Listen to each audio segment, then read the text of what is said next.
Oke, saya mulai aja ya, nanti sambil jalan dan bisa melihat rekamannya juga. Oke, Assalamualaikum warahmatullahi wabarakatuh.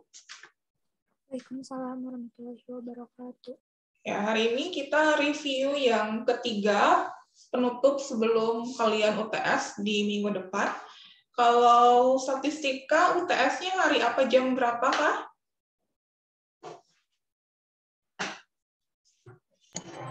Statistika itu tanggal 30 jam setengah 10 ujiannya. Tanggal 30 itu Rabu ya? Rabu minggu depan ya berarti. Ini minggu kedua UTS ya?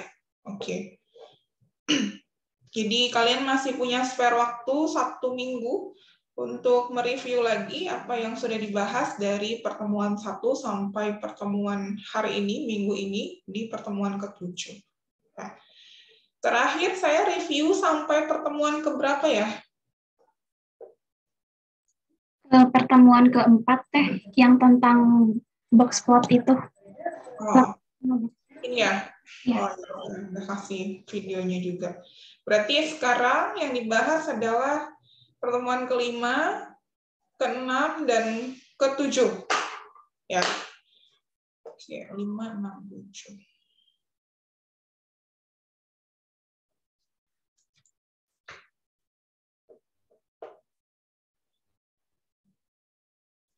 Silakan, di pertemuan ke-5 ada yang mau ditanyakan? Teh izin. Waktu kan pertemuan 5 itu tentang diagram dahan dan daun ya Teh. Nah kalau misalnya yang terus kalau salah di web itu, di web yang ada tentang diagram dahan daun itu, nah di sana kan disebutin ya kalau tidak boleh angkanya tuh tidak boleh desimal, ya salah satunya itu. Nah kalau misalnya suhu itu bagaimana Teh? Apakah perlu dikali 10 jadinya nanti ratusan atau bagaimana ya Teh? Suhu, datanya suhu. Iya Teh, suhu.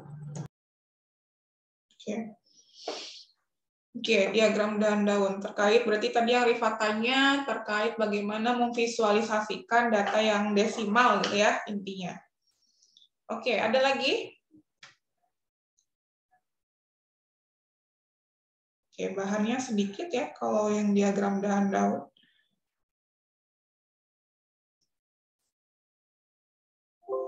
Ya. Baik, diagram dahan daun. Berarti namanya aja dahan daun. Berarti ada yang jadi dahan, ada yang jadi daun, ya.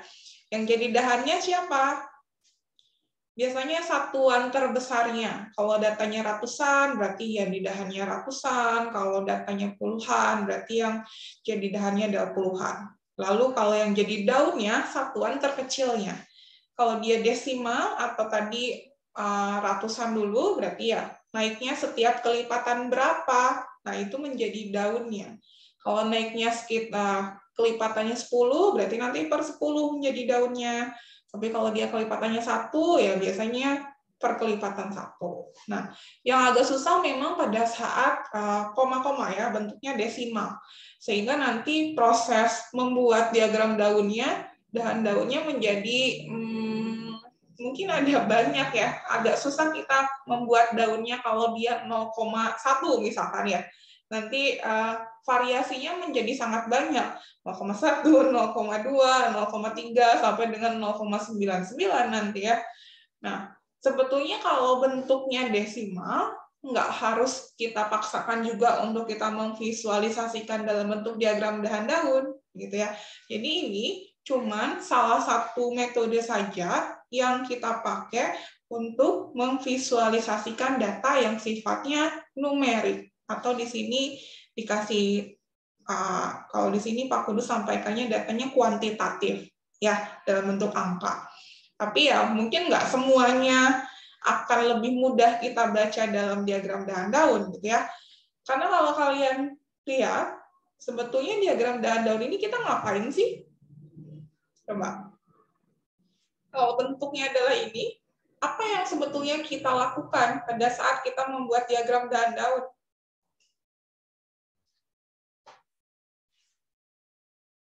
Ngapain?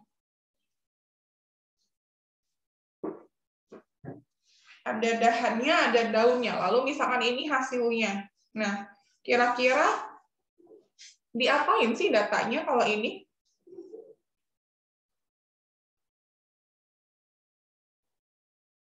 Secara nggak langsung, apa yang kita lakukan di diagram dahan daun adalah mengurutkan data. Dari data yang terkecil ke data yang terbesar. Ya, kalau ini yang dicontoh,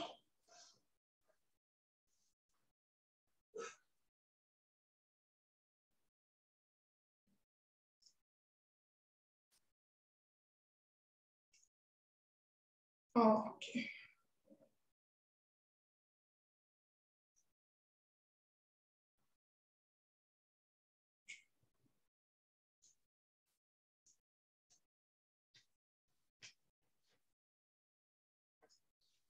Ya, kita mengurutkan, kalau yang dicontoh ini adalah kita mengurutkan dari data yang terbesar, dari data terkecil ke terbesar.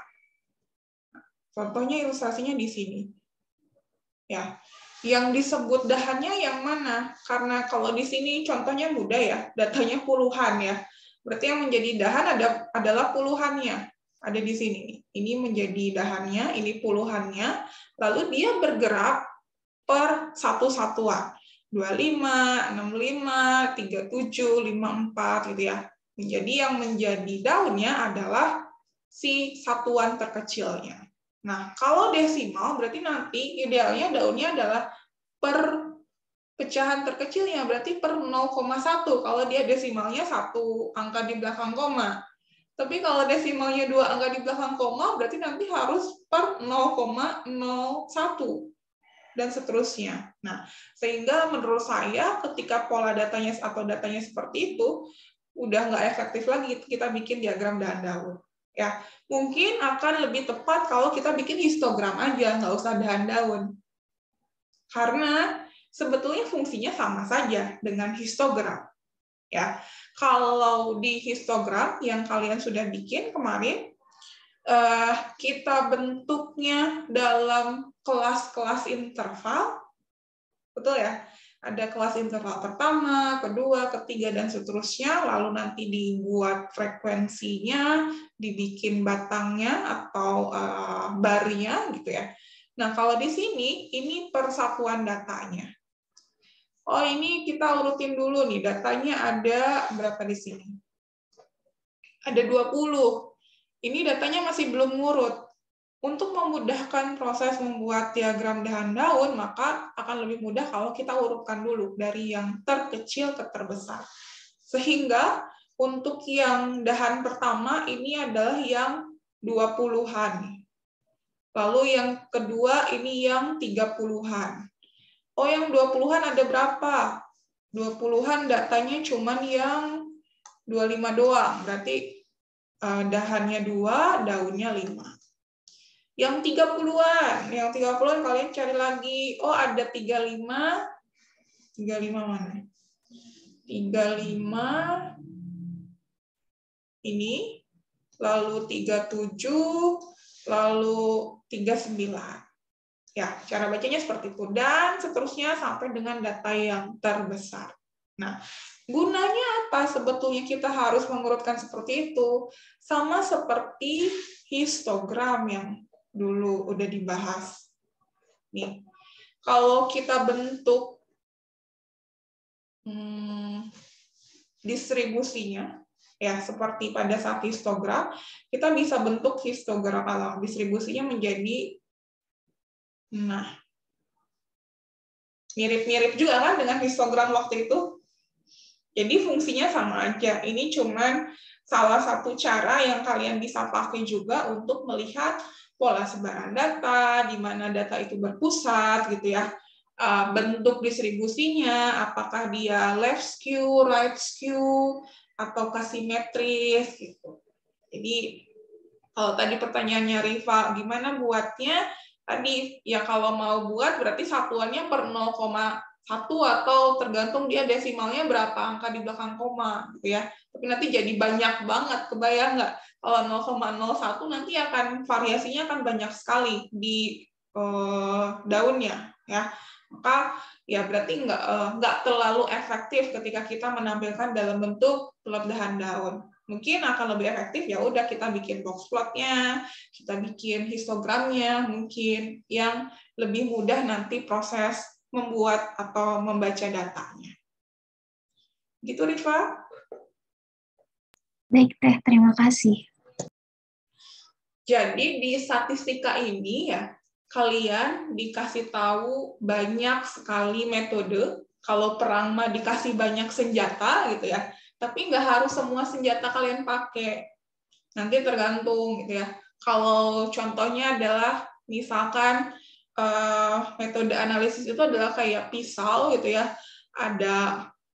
Ada gunting, ada pisau, ada golok, misalkan ya, ada kampak dan lain-lain yang semuanya fungsinya sama. Tapi kalau misalkan kita cuma punyanya buah, ya nggak mungkin saya ngupas buah pakai gunting, misalkan ya, maka akan lebih cocok kalau saya pakai pisau biasa gitu. Tapi bisa nggak saya ngupas buah pakai gunting? Ya mungkin bisa-bisa aja gitu ya, cuman waktunya jadi lama, nggak efektif, caranya juga susah mungkin ya. Nah, statistik juga kayak gitu. Jadi kalian dikasih tahu banyak metode, tapi ya nggak harus semuanya kalian pakai. Nanti disesuaikan sama tipikal data yang kalian punya. Oke, silakan, masih ada pertanyaan? Saya izin bertanya, Teh. Iya, Nia. Sebenarnya saya tuh ingin memastikan Teh untuk yang dahan sama daun tuh kalau misalkan datanya ratusan atau ribuan, jadi di daun itu hanya satuan dan di dahan itu berarti ribuan, ratusan dan puluhannya gitu ya Teh? Iya, betul. Jadi cuman ada dua aja, satuan terbesarnya apa itu menjadi dahan, satuan terkecilnya menjadi daun, udah. Berarti saya misalkan 1115, berarti 111, terus di daunnya 5 gitu ya Teh? Iya, betul. Baik Teh, terima kasih banyak Teh. Ya, jadi kalau tadi ribuan juga jadinya ribet juga ya, agak susah nanti proses membacanya, dan mungkin jadi dahannya jadi banyak opsinya gitu ya. Kalau tadi 1101 berarti ya dahannya 1100, 1200, 1300 mungkin gitu. Nanti yang jadi daunnya adalah satuannya nanti. Yang satuannya bisa bergerak dari 1 sampai 100 juga nanti. Ya. 1101, 1102, sampai nanti 1199 kan, jadi daunnya opsinya bisa seperti itu. Ya. Oke, masih ada terkait poin ini? Nah, ini sebenarnya bisa, kalian udah coba belum pakai ini? Kalkulatorsub.com. Ya, sebenarnya bisa juga pakai ini, lebih mudah. Sebenarnya tujuannya sama, nah ini ya, untuk melihat distribusi data. Sama seperti pada saat kita berbicara box plot juga, kan distribusi datanya bisa ketahuan, apakah dia normal, atau dia, kemarin istilahnya apa ya, left skew, right skew, menceng kanan, menceng kiri, gitu ya. Lalu ada outlier atau tidak, lalu bimodus atau tidak. Bimodus itu apa?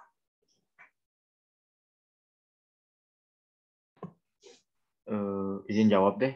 Kalau nggak salah, bimodus itu di dalam satu data terdapat 2 modus. Ya, B itu 2, ya. Berarti ada 2 modus di sana.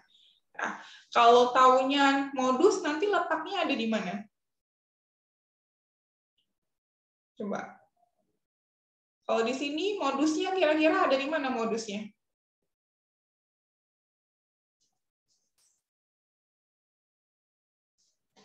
Mana yang lebih dari atau yang paling banyak muncul angka berapa kalau di sini?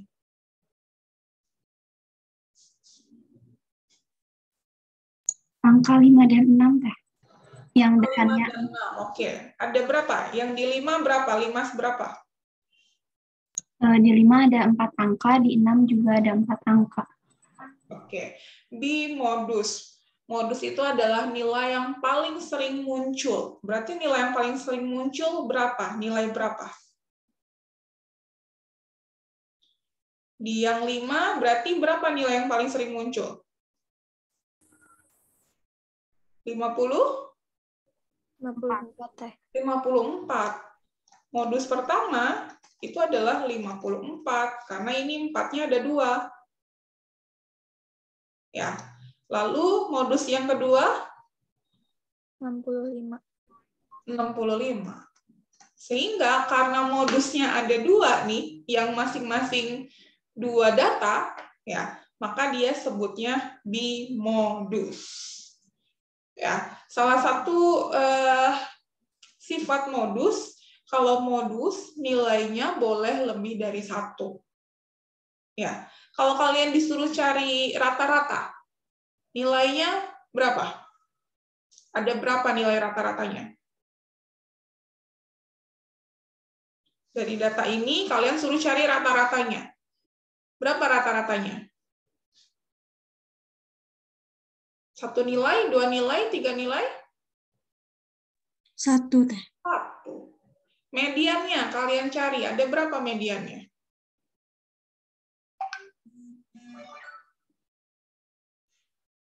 1 juga teh. 1 juga. Ya, itu sifat khusus pada saat kita berbicara modus itu kemarin termasuk ke ukuran pemusatan data ya. Ya, untuk rata-rata, untuk median pada satu data itu cuman bisa muncul sekali doang.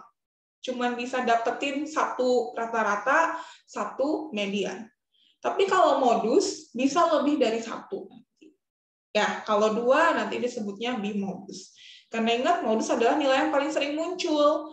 Kecuali ternyata yang 54-nya ada 3 kali. Berarti modusnya ya 54 aja, 65-nya nggak masuk gitu. Ini kenapa dua-duanya masuk? Karena ya itu yang paling banyak. Yang lain frekuensinya 1, 54 sama 65 frekuensinya masing-masing 2, sehingga modusnya ada 2. Gitu. Ya. Jadi dari SEM-ENLIF bisa terlihat bagaimana pola sebarannya, di mana datanya berpusat, lalu ada outlier atau tidak. Kemarin outlier apa ya? Pada saat kita berbicara box plot, apa itu outlier? Pencilan, bukan teh? Pencilan. Dari mana kita tahu dia pencilan?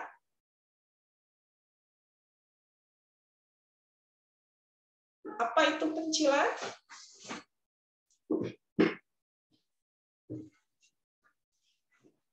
Data yang nilainya berbeda jauh dari kumpulan data yang ada.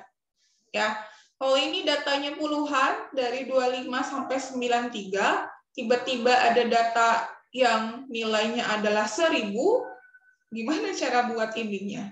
Ya, nggak akan tercover nanti. Ya, kalau 1000 berarti nanti di sininya menjadi apa ya? 100 ya di sininya. Ininya 100, ininya 0. Ya, terlalu jauh nanti ketika kita bandingkan si nilai di diagram dahan daunnya. Maka ini teridentifikasi sebagai outlier. Kalau yang lainnya kan masih aman ya, masih di sekitaran 20-an sampai 90-an ya. Itu satu kumpulannya. Gitu. Itu kalau berbicara tentang outlier. Jadi bisa juga melihat adanya outlier atau tidak. Kalau di box plot, gimana kita tahu dia ada outlier atau tidak? Masih ingat?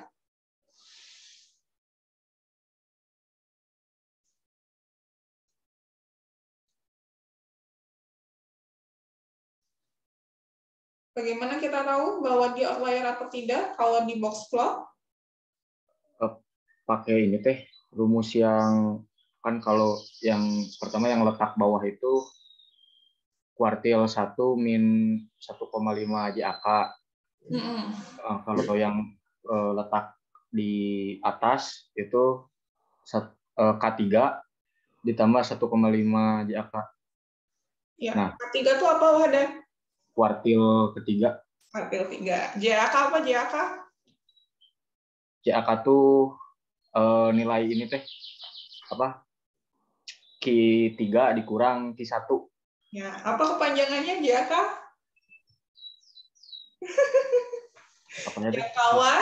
Jangkauan antar kuartil. Iya, betul ya. Jadi ada patokannya. Kalau di box plot ada patokannya. Kalau dia nilainya kurang dari tadi yang Wadan bilang Q1 min 1,5 jangkauan antar kuartil, berarti itu outlier bawah.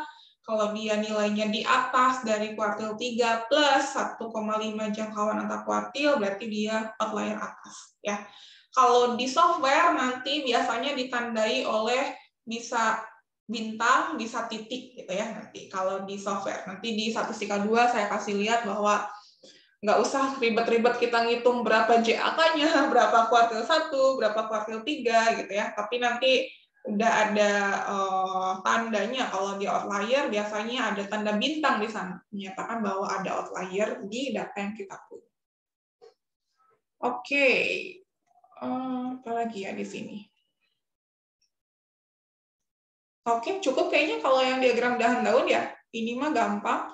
Jadi tujuannya hanya untuk memvisualisasikan data saja, untuk melihat bagaimana pola sebaran, ukuran pusat, lalu ada outlier atau tidak, ada bimodus atau tidak. Ya, ini tujuannya sama seperti histogram dan box plot yang sudah kita pelajari.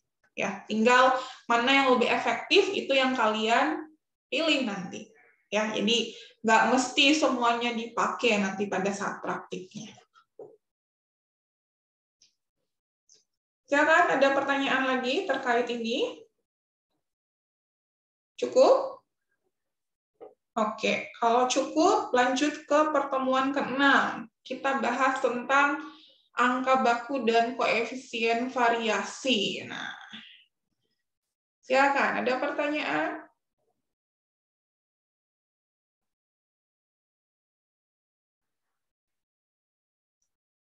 Buat apa sih gunanya angka baku dan koefisien variasi?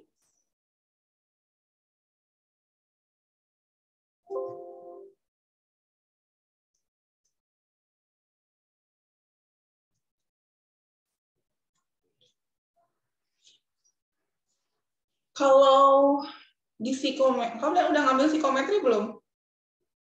Belum ya? Oh, susah dong saya jelasinnya. Psikometri semester depan ya, bersama dengan statistika 2. Kalian udah kenal ada yang namanya alat ukur yang baku belum? Atau kuesioner yang baku gitu? Pernah dengar nggak?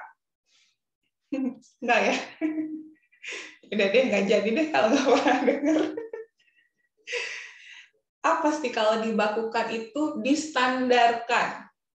Artinya nilainya sama, ada standar gitu ya. Kalau misalkan kita beli produk gitu ya, biasanya kan ada, oh dia udah terstandarisasi, berarti kan kualitasnya udah bagus, semuanya bagus, mau apapun misalkan dari berbagai macam pabrik, kalau standarnya udah jelas, berarti nanti akan punya patokan yang sama. Ya, bayang ya, udah terstandar. Nah, itu yang kita lakukan pada saat kalau istilah statistiknya dibakukan, ya. Kayak di sini nanti akan ada yang namanya skor Z atau Z itu nilai bakunya berapa, gitu.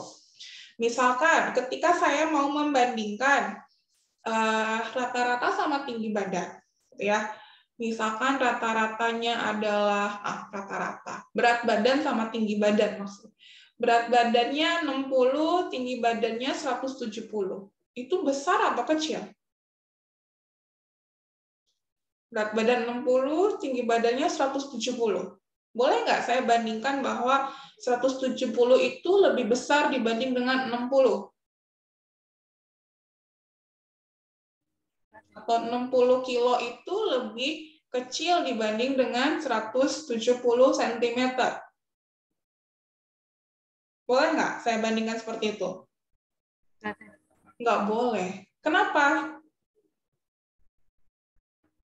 Karena beda, itu kan berat badan sama tinggi, beda ininya apa rata-rata sama orang-orang kan berapa berat badannya, sama tingginya juga nggak bisa disamain. Beda apanya coba? Beda satuan deh. Beda satuannya, betul. Yang satu mah satuannya kilogram, yang satu mah satuannya sentimeter. nggak boleh saya bandingkan atau nggak boleh saya sebut bahwa 60 kilo itu lebih kecil dibanding dengan 170 cm dan atau kebalikannya. Nah, gimana caranya supaya saya bisa membandingkan kedua angka ini? Maka harus saya standarkan, harus saya bakukan. Pakai namanya ini, nilai Z-nya atau angka bakunya. Ya, pakai skor Z. Gimana caranya untuk membakukan masing-masing angka? Nah, datanya, ya ini datanya, dikurangi kumpulan rata-ratanya, dibagi standar deviasi. Ya, kalau tadi misalkan orang pertama berat badannya tadi 60 kilo, lalu tinggi badannya adalah 170 cm. Ternyata dalam satu kelas, itu kalau saya hitung rata-rata di kelasnya, berat badannya adalah 55, misalkan. Lalu tinggi badannya rata-ratanya adalah 165. Ya, ini X-bar-nya. Lalu S-nya nanti misalkan ini 0,1, ini 0,9 misalkan ya. Kalian hitung nanti nilai Z-nya. Ada Z buat berat badan, ada Z buat tinggi badan. Misalkan dapat Z1-nya adalah 2,5, Z2-nya adalah 4. Nah, ini boleh saya bandingkan. Ternyata nilai Z1 lebih kecil dibanding dengan Z2. Gitu. Pada saat sudah kita standarkan. Ya, sederhananya gitulah ilustrasinya. Kapan kita pakai biasanya? Nah, biasanya pada saat kita ingin compare dua buah variabel, misalkan ya, yang satuannya berbeda. Kalian bisa pakai acuan si skor Z atau angka baku di sini. Ya. Nah, nanti ke depannya nilai Z ini akan berkaitan kalau di bahasa statistiknya ke distribusi normal. Biasanya ada istilah distribusi normal. Nilai Z itu nanti akan mengikuti distribusi normal baku. Ya, Z nanti akan berdistribusi normal baku, di mana dia rata-ratanya 0, variansnya 1. Ya. Nanti ke depan, pada saat kita membahas tentang pengujian hipotesis, ya, kalian harus punya yang namanya tabel statistik. Jadi, kalau mungkin sekarang ada yang punya buku statistik nggak di rumahnya? Atau hanya based on PPT yang dikasih aja? Iya. Padahal di awal kan udah ada buku referensinya. Ada yang nyari nggak? E-book-nya kayak minimal. Ada nggak? Kalau ada, atau kalian punya buku statistik ya, buka buku statistiknya, biasanya di halaman paling belakang, di lampirannya, kalau buku statistik ada yang namanya tabel statistik. Ya, coba cari deh e-book-nya ya. Di belakangnya suka ada tabel statistik.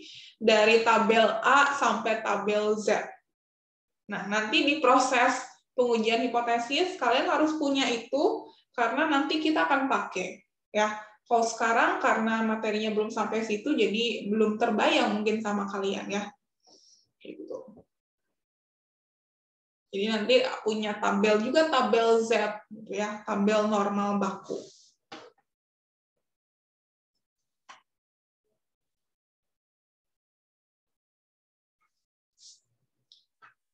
Nah, nilai Z ini bisa nilainya positif, bisa nilainya negatif. Ya, dari mana kita tahu dia positif atau negatif? Coba.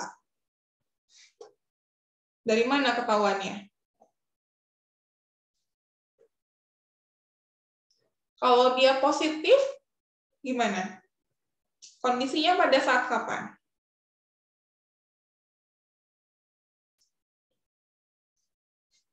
Kalau S, simpangan baku, bisa negatif nggak? Dulu pernah saya bahas saat review. Simpangan baku, varians, itu minimal berapa paling kecil?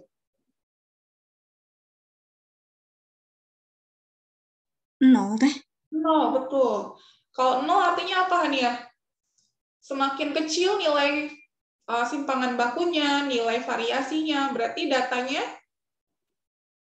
semakin tidak bervariasi. Semakin tidak bervariasi, alias homogen. Jadi, nilai variasi atau nilai varias, nilai simpangan baku, itu nggak mungkin negatif. Minimal paling kecil 0. Berarti ini nggak mungkin negatif. Ya, artinya kalau skor Z-nya nanti negatif, dari mana muncul negatifnya? Dari atas. Ya nggak? Dari atas muncul kemungkinan negatifnya. Pada saat kapan dia negatif? Data aslinya lebih kecil daripada rata-rata. Betul. Di sini formulanya adalah X min X bar, atau data asli, X bar itu adalah rata-rata dari datanya. Artinya kalau ininya adalah negatif, berarti hasil selisihnya, hasil pengurangannya itu negatif. Berarti X-nya pasti lebih kecil daripada X bar. Ya, misal X-nya adalah 2, X bar-nya 5, pasti hasilnya minus 3. Ya, tapi bisa juga positif nanti nilai Z-nya pada saat kebalikannya. X lebih besar daripada X bar. X-nya 2, X bar-nya 1. Maka nanti selisihnya 1. Gitu ya. Jadinya positif. Gitu sederhananya. Ya.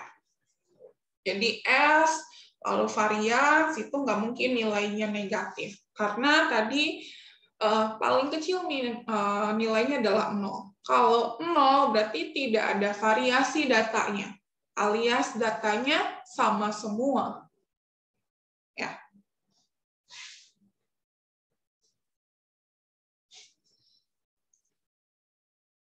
Kalau di sini istilahnya ditransformasi ke dalam bentuk Z tadi ya. Kita transformasi awalnya kilogram, awalnya sentimeter, kita transformasi ke suatu nilai yang itu nilainya sebanding gitu ya. Kalau tadi kita bandingkan kilogram, kita bandingkan sentimeter ya, karena satuannya beda nggak boleh kita bandingkan. Tapi kita harus cari satu ukuran yang dia sebanding tadi ya, dengan melakukan transformasi ke nilai Z yang tadi. Data asli dikurangi rata-rata dibagi standar deviasinya.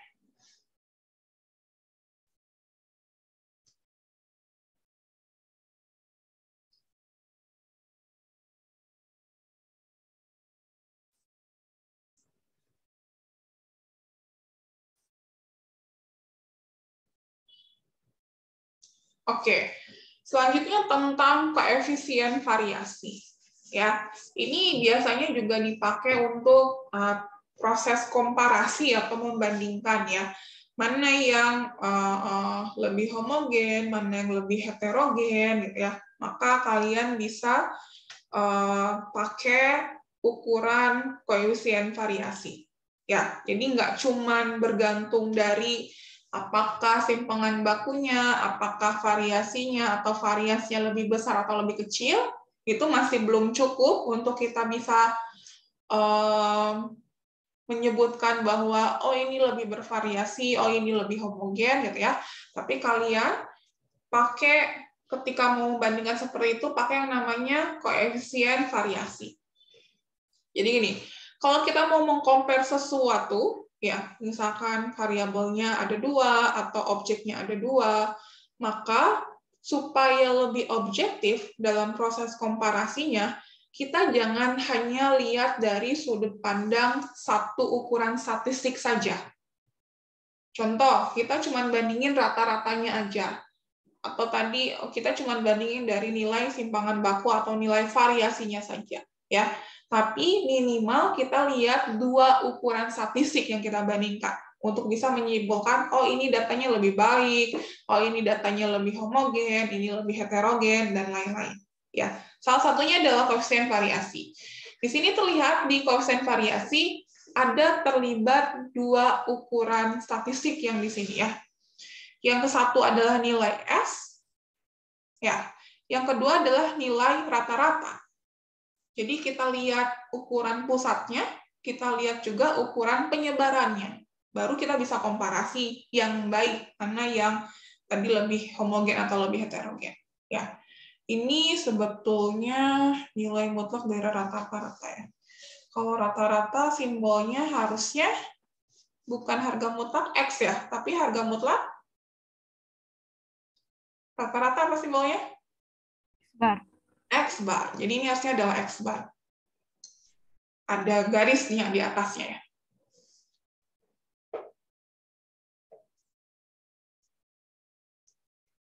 Kalau di sini dicontoh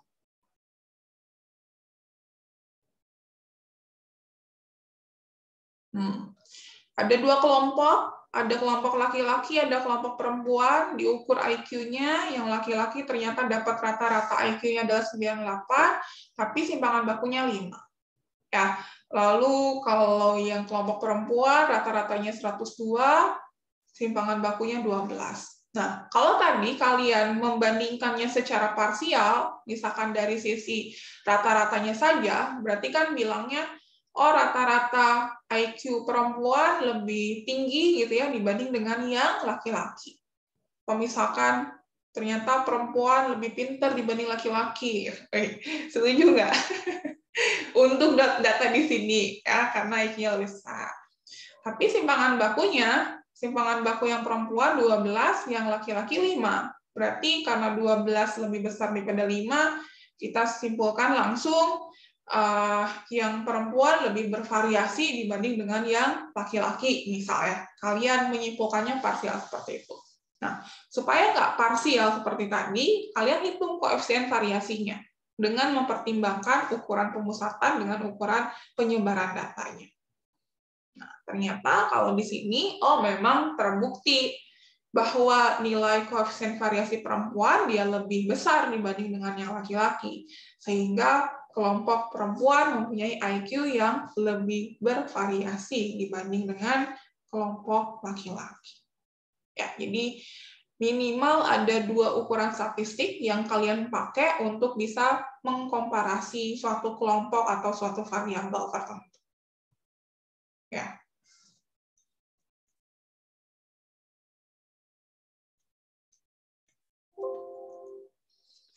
Oke, ini review dari Pak Kudus tentang sama ya, ini tentang penyebaran data juga sebetulnya. Endingnya adalah ini. Distribusinya simetris atau kemarin kita istilahnya dia normal ya. Lalu ada yang left skew, ada yang right skew, kalau di sini positif sama negatif. Jadi beberapa buku kadang istilahnya sama, tapi maksudnya istilahnya beda, tapi maksudnya sama, ya. Disebut simetris kalau ini nilai mediannya sama dengan nilai rata-rata, sama dengan modus, dia nilainya ada di tengah-tengah, gitu ya. Terus kalau modusnya lebih besar dibanding dengan median, dibanding dengan mean, maka nanti bentuknya akan seperti ini. Dia berarti datanya banyak yang dinilai besar. Ya. Tapi kalau dia modusnya lebih besar modusnya lebih kecil dibanding nilai median dibanding dengan nilai mean, maka ini datanya banyak yang mengumpul di skor yang kecil. Ya, atau istilahnya adalah positive skew dan negative skew. Kalau kita bisa identifikasi dari ukuran yang ini nih, nilai Bowley-nya. Nanti nilai Bowley-nya positif, negatif, atau mendekati 0. Ya, kalau mendekati 0, ini kan bukan sama dengan ya. Seperti ada gelombangnya gitu ya, maka artinya adalah mendekati 0. Tidak berarti harus 0 banget gitu, enggak. Ya. Kalau nanti tinggal hitung Q3, kuartil 3, kuartil 1, kuartil 2, masukkan ke rumus ini, kalian nanti udah bisa mengidentifikasi bagaimana pola sebaran datanya. Simetriskah, right skew kah, left skew kah? Ya, seperti ini. Baik, silakan ada pertanyaan terkait ini. Teh izin memastikan. Berarti kan tadi kalau untuk skor Z itu bisa membandingkan dua variabel ya Teh. Dua variabel yang numerik berarti ya Teh. Sedangkan kalau untuk koefisien variasi itu lebih ke membandingkan variabel numerik sama kategorik atau numerik dan numerik juga bisa Teh. Oke. Ketika berbicara koefisien variasi, ya di sini, ketika dia datanya kategori, bisa nggak kita hitung S-nya, simpangan bakunya? Bukan Teh, maksud Rivoto. Jadi kan kalau contoh di sini membandingkan IQ sama dua kelompok ya, dua kelompok yang laki-laki sama perempuan. Kalau laki-laki sama perempuan ini kan masuknya ke variabel kategorik ya Teh. Nah maksudnya tuh ke sana gitu. Oh, oke. Laki-laki sama perempuan hanya sebatas kelompok yang mau kita compare, tapi bukan data yang kita analisis. Data yang dianalisisnya tetap data numerik. Gitu. Kebayang nggak? Saya mau bandingin IPK kelas A sama kelas B. A sama B hanya sebagai kelompoknya saja. Mana yang mau saya bandingkan? Karena kan kalau kita mau bandingkan, pasti kita komparasi ke lebih dari satu ya. Nah, jadi laki-laki sama perempuan itu bukan data yang mau kita olahnya, tapi kelompok yang mau kita bandingkan. Datanya, ya yang di-compare adalah sama-sama data numerik.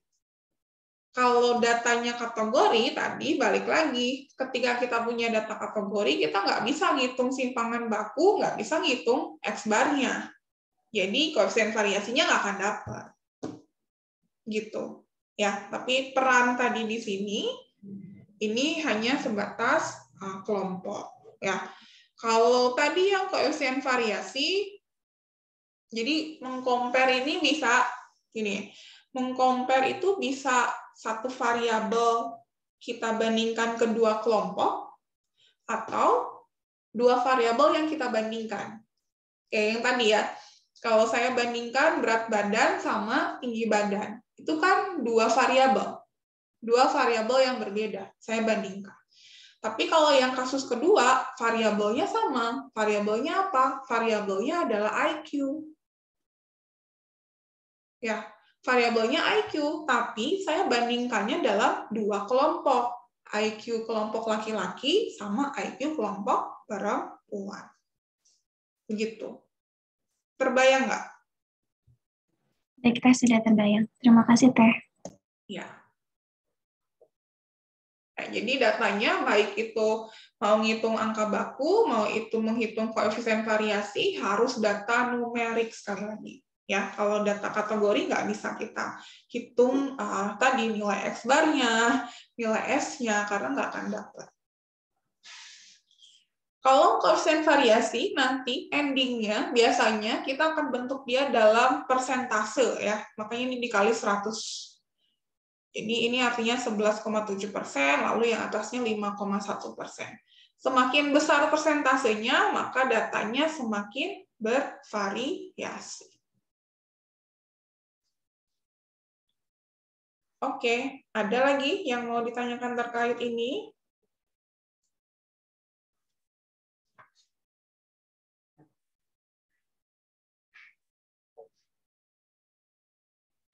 Izin bertanya Teh, untuk yang untuk yang rumus Kavi itu kan ada itu ya Teh, rata-ratanya harus mutlak. Maksud mutlak tuh di situ nggak boleh negatif aja ya Teh, kalau 0, masih boleh. Iya, betul.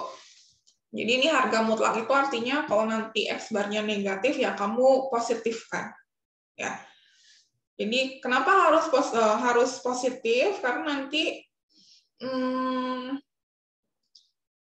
karena tadi bentuknya hasilnya adalah persentase ya. Kalau persentase minimal berapa?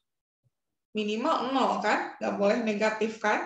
Masa ada minus 1%? Nggak mungkin kalau di sini ya. Di kasus ini nggak mungkin minus. Sehingga tadi betul bahwa si X-bar-nya harus kita mutlakin. Jadi nggak masalah sih sebetulnya. Nanti misalkan dapatnya min 11, tapi kalau datanya mungkin kalau yang ada minusnya, mungkin data kamu data suhu mungkin ya, karena suhu memungkinkan ada angka yang minus. Tapi kalau data yang lain saya rasa sih positif semua mungkin ya, kalau datanya. Kecuali mungkin ada variabel yang minus, ada variabel minus nggak? Kalau datanya positif semua, saya yakin rata-ratanya juga positif. Ya, tapi kalau datanya ada yang negatif nilainya, maka nanti rata-ratanya memungkinkan negatif. Gitu. Maka untuk proses di sini, si rata-ratanya kita mutlakin alias dipositifkan. Gitu, Hania. Ya. Baik, Teh. Terima kasih, Teh. Oke, ada lagi?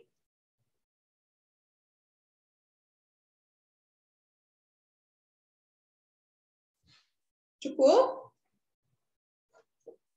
Oke, lanjut ke materi hari ini. Nah, ini udah masuk komparasi.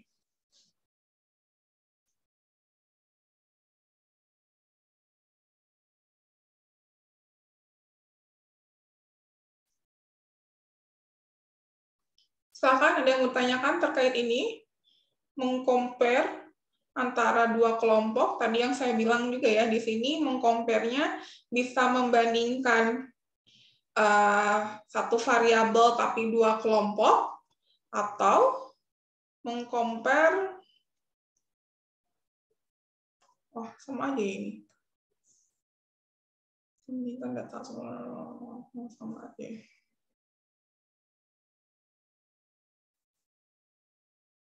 Oh, ini semuanya sama ya. Satu variabel, tapi kelompoknya dua. Ya.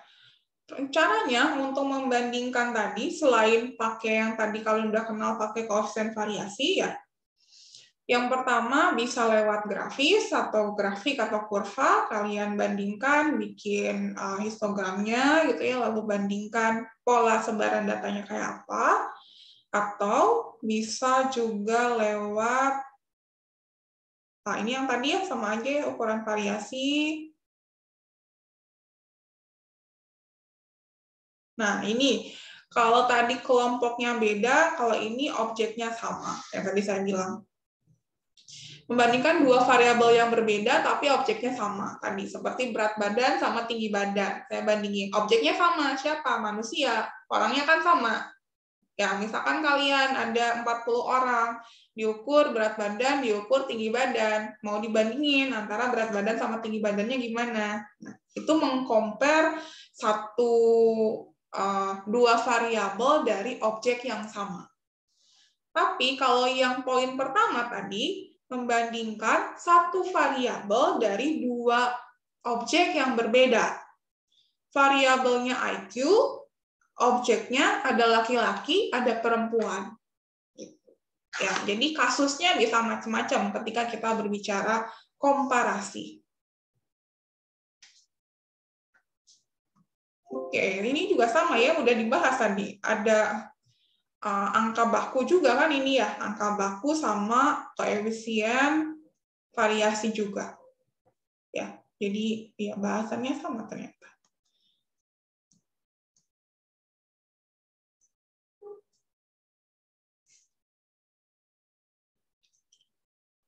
Oke, silakan ada pertanyaan? Karena bahasannya sama ternyata yang minggu ini dengan minggu lalu. Jadi kurang lebih itu. Ketika kita mau mengcompare, silakan kalian komparasi lewat grafisnya atau bikin histogramnya, tadi lihat sebarannya, atau hitung koefisien variasi dan nilai angka bakunya nanti berapa. Sehingga kita bisa memberi kesimpulan apakah kelompok ini lebih baik atau tidak dari kelompok yang lain. Atau kalau di koefisien variasi, endingnya adalah dia lebih bervariasi atau tidak, ya mana yang lebih bervariasi antar kelompok itu.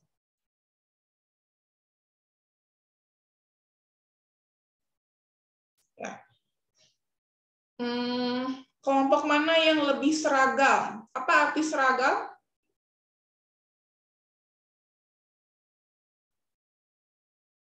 seragam, ini istilahnya beda lagi. Seragam itu homogen. Ya, berarti yang koefisien variasinya lebih kecil. Ya, jadi nanti istilahnya bisa macam-macam. Kalau lebih seragam berarti artinya lebih homogen. Yang koefisien variasinya yang lebih kecil itu yang dipilih.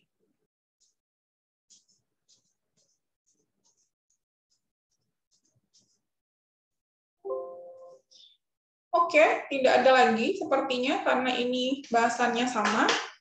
Silakan kalau masih ada yang mau ditanyakan terkait tugas misalkan atau terkait materi-materi yang sebelumnya boleh.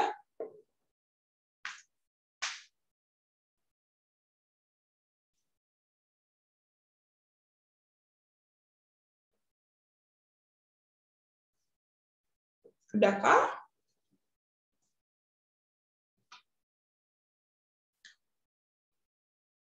Mudah-mudahan bisa dipahami dari materi ke-1 sampai materi ke-7 hari ini. Poinnya adalah pada saat di materi ke-1 sampai ke-7 ini masih sangat basic ya. Kalian dikenalkan bagaimana menghitung ukuran pemusatan data, ukuran penyebaran, ukuran letak, bagaimana mendeskripsikan data lewat grafik gitu ya, bikin histogram, bikin diagram dahan daun, bikin box plot gitu. Ada poligon juga dikenalkan. Lalu yang terakhir adalah mengkomparasi bisa tadi saya bilang satu variabel dua kelompok atau dua variabel satu kelompok. Ya, kita mengcompare dua hal itu, dan ingat kalau kita mengcompare maka kita harus lihat dari dua sudut pandang. Bisa minimal pakai dua ukuran statistik. Tadi contohnya adalah pakai koefisien variasi, karena di sana melibatkan ukuran pemusatan data, yaitu X-bar-nya, dan ukuran penyebaran data, yaitu S-nya. Maka akan lebih valid kalau kita mengcompare dengan melihat minimal dua ukuran statistik yang kita perhatikan. Oke, silakan kalau masih ada yang belum puas atau masih mengganjal di kalian. Teh, kalau bertanya tentang ujian boleh? Boleh. Jangan nanya soalnya aja.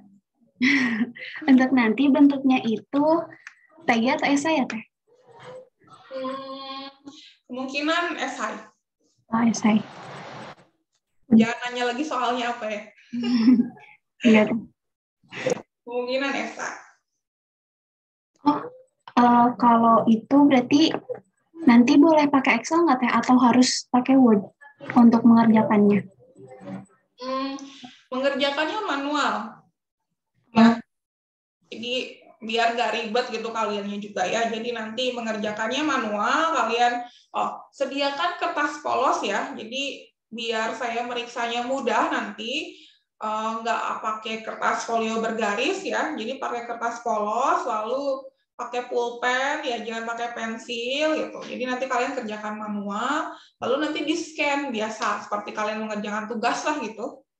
Jadi periksa nanti hasil scan-nya ya, karena saya sering sekali memeriksa hasil scan yang blur. Itu kalian menambah pekerjaan saya gitu ya. Jadi ya agak susah saya memeriksanya kalau misalkan tipis atau fotonya gelap atau hasilnya blur gitu. Jadi nanti akan diberi spare waktu untuk kalian foto atau untuk kalian scan. Nah, biasanya yang bermasalah itu yang memakai waktu scan untuk mengerjakan belum selesai.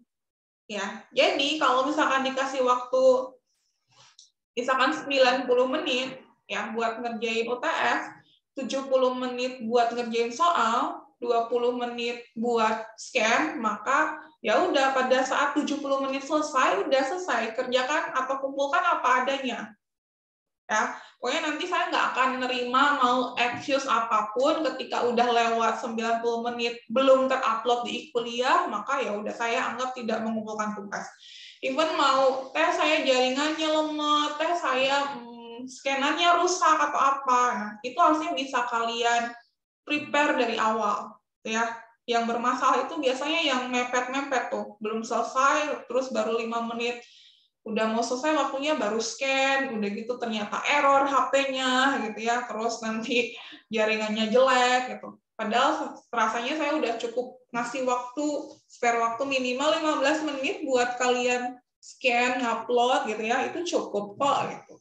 Ya, jadi saya nggak akan excuse lagi, ngasih excuse untuk yang ngupload lebih dari jam yang sudah ditentukan. Jadi kalau udah selesai nanti di notif sama pengawasnya, waktunya habis untuk mengerjakan, saatnya scan, ya udah.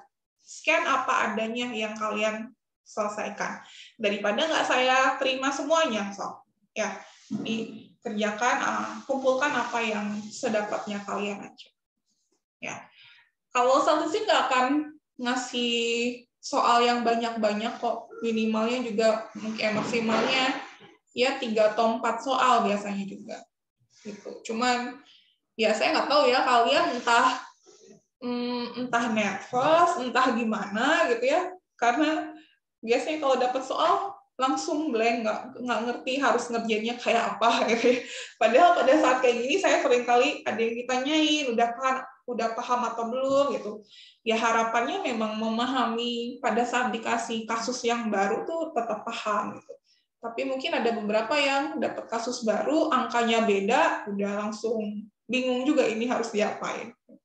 Jadi pertama kali baca baik-baik soalnya, yang ditanyain apa, maksudnya harus nyari apa, nah itu yang kalian harus paham. Ya. Ada lagi? Teh, satu lagi, ada yang nitip pertanyaan. Boleh pakai kalkulator, Teh? Boleh kalkulator. Justru harus pakai kalkulator. Kalau kalian nggak pakai kalkulator, pakai apa dong? Hitung manual. Dan kalkulatornya nggak boleh kalkulator HP. Ya, jadi kalkulator, the real kalkulator, jangan kalkulator HP. Baik, terima kasih, Teh. Jadi nanti sekali lagi siapin, kalau yang kelas saya nggak tahu kalau kelasnya Bu Teti sama Pak Kudus, saya inginnya di kertas polos supaya nanti saya meriksanya lebih mudah. Dan pastikan nanti pada saat diupload itu sama kalian udah dicek dulu kebaca apa enggak gitu. Oh, sama satu lagi. Kalau nyeken ya. Kalau potret semua. Kalau landscape semua. Kalian tuh suka ada ya halaman satunya potret, halaman keduanya landscape, terus saya harus rotate gitu ya hasil scanannya. Itu tuh jadi menambah pekerjaan saya dan memusingkan orang yang meriksa gitu. Di satu format ya semuanya. Boleh landscape, boleh potret, tapi harus ragam antara lembar 1 sama lembar 2-nya. Dan pastiin scanannya berurutan ya. Jadi kadang-kala suka ada yang, oh ini nomor 1-nya ada di bawah gitu ya. Mungkin saking paniknya mungkin ya pada saat ujian. Jadi ya udah asal ngumpulin aja. Gitu.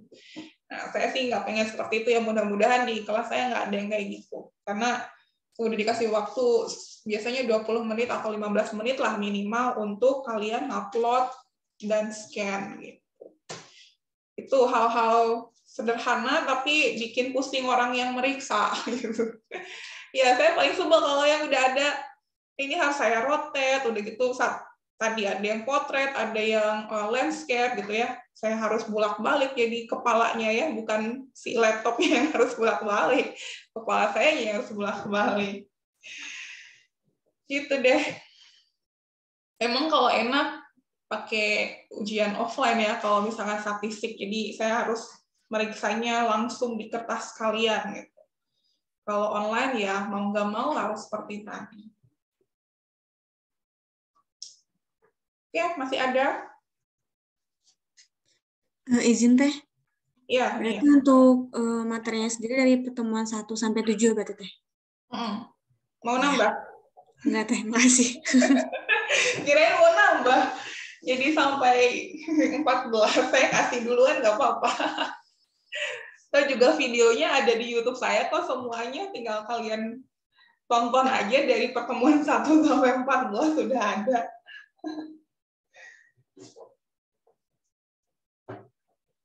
Masih ada? Haikal, ada yang mau tanya, Haikal? Sejauh ini tidak ada. Aman? Tugasnya ada kesulitan? Ya, pelan-pelan ngikutin video. Iya, harus pelan-pelan sih memang. Kalau cepet-cepet kalian pusingan ya. Oke, kalau tidak ada lagi, berarti saya rasa cukup ya untuk review kali ini. Dibaca lagi materinya, videonya ditonton lagi. Mungkin ada hal-hal yang belum disampaikan di video dan di modul, tapi saya sampaikan pada saat review gitu ya. Nanti ditonton ulang video-video reviewnya, karena udah saya simpan juga di kuliahnya. Nanti yang hari ini saya juga simpan nanti di kuliah kalian. Ya. Oke, kalau tidak ada, berarti saya bisa akhiri untuk sesi review kali ini. Mudah-mudahan nanti proses ujiannya kalian dikasih kemudahan gitu ya. Soal yang saya keluarkan sesuai dengan ekspektasi kalian gitu ya. Kalaupun tidak sesuai ekspektasi, ya bisa dijawab sama kalian gitu. Karena saya nggak akan bertanya yang tidak saya jelaskan gitu ya. Nggak mungkin lah gitu ditanyain kalau misalkan nggak dijelasin atau nggak disampaikan dalam perkuliahan. Jadi nggak akan jauh-jauh dari itu. Silakan pelajari juga tugasnya. Kalau statistik biasanya proses menghitungnya yang harus kalian paham gitu ya. Percuma kalau rumusnya tahu tapi ngitungnya nggak tahu ini gimana caranya. Gitu. Jadi pahami setiap rumus, proses menghitungnya kayak apa. Nanti siapkan kalkulatornya, tadi hal-hal teknis yang kadang kala bikin kalian panik gitu ya. Periksa scannernya, error apa enggak, jangan-jangan nanti error, nah hal-hal kayak gitu. Kalau kalkulatornya, cek baterainya bagus apa enggak gitu. Karena kadang suka ada ya kalau dia offline, entah kenapa ya, pada saat ujian mendadak mati gitu, tiba-tiba baterainya habis. Saya nggak tahu, tapi itu pernah terjadi. Jadi cek dulu hal-hal yang sifatnya teknis supaya nanti ujiannya tinggal kalian fokus mengerjakan soal. Ya, mudah-mudahan nanti hasil ujiannya sesuai dengan apa yang kalian usahakan. Ya, kalau belajarnya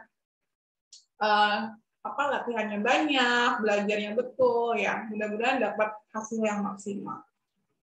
Oke, kalau tidak ada, berarti saya akhiri pertemuan di sore hari ini. Assalamualaikum warahmatullahi wabarakatuh. Waalaikumsalam warahmatullahi wabarakatuh. Terima kasih, Ibu. Terima kasih, Teh.